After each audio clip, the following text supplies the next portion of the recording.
Symbols are so important. And it is so important to be able to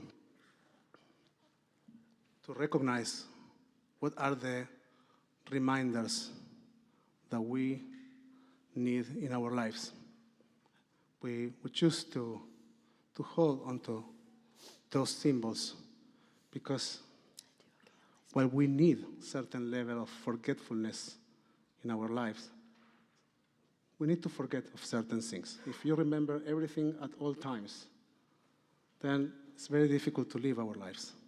On the other hand, we have this tendency to forget things that are really, really important because we tend to attend to things that are not that important, that are very confusing. And so sometimes we need to remind ourselves what kind of lives we want to live, how we want to manage our time, what kind of homes we want to build. So thank you for bringing that up. This week we will conclude the book of Exodus with this Torah portion, Parshat Pekudei. The Mishkan is finally complete and every detail accounted for. And the cloud descends with God's presence resting upon it. But this moment of completion is not an ending, for the cloud was upon the Mishkan by day, and fire was there by night, in the sight of all of the house of Israel throughout their journeys.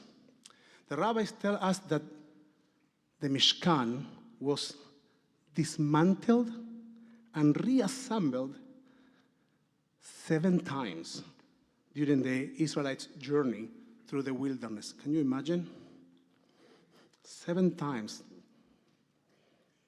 they packed up, carried the sacred structure forward, and rebuilt it in a new place. And each time, I don't know what it looks like, your morning routine, but the questions that I'm going to share with you, they sound like me waking up in the morning 1 hour before my time. Can I do this again? Can I move from where I am to where I need to go? Can we, in their case, can we build again? Can we reassemble this thing once again? Do we have the strength to carry this holy burden? Will God's presence still dwell among us? Will I find a sense of meaning, a sense of purpose as I go about my day? You know, as I said, these questions go far beyond the journey in the wilderness. Life, too, is a series of journeys.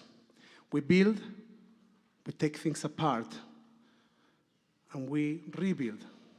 Sometimes out of necessity, and many times, many times out of the imperative of growth.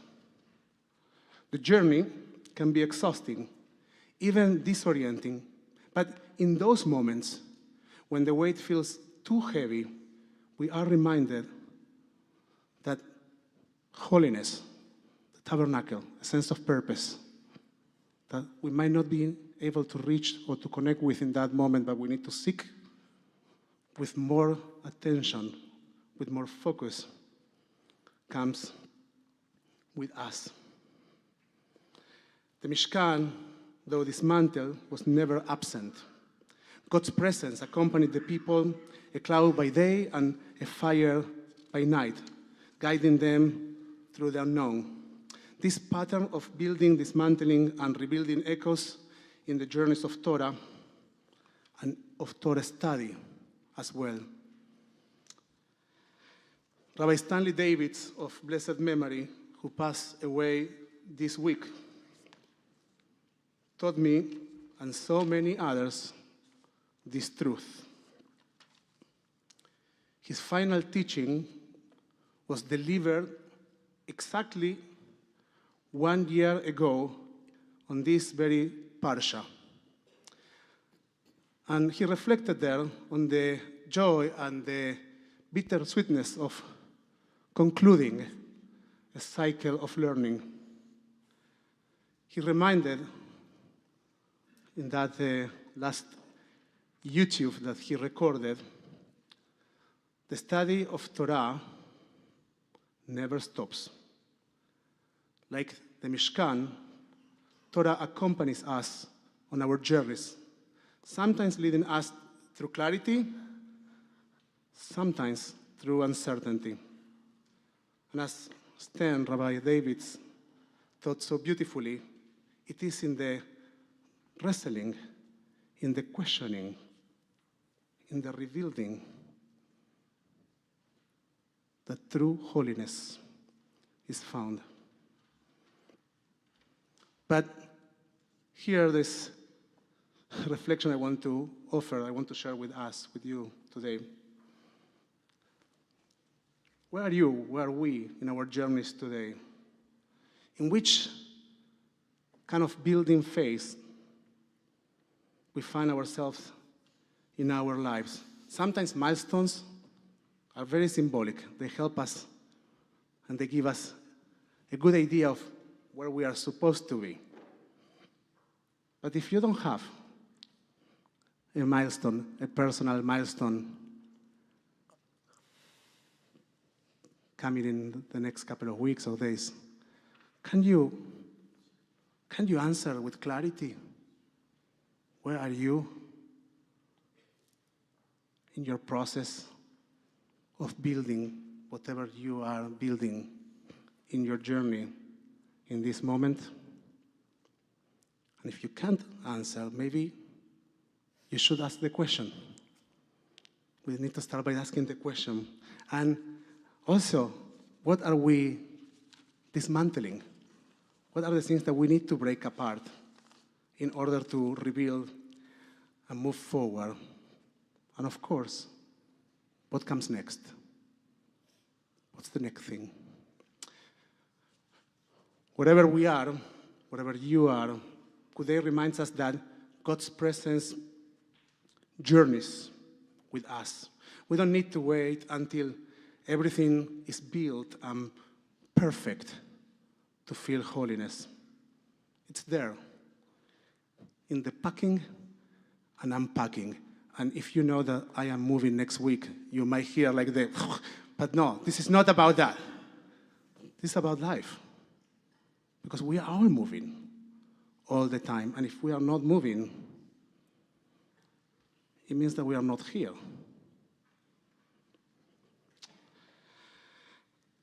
Holiness is there in the packing and the unpacking. Remind it to my wife. In the moments of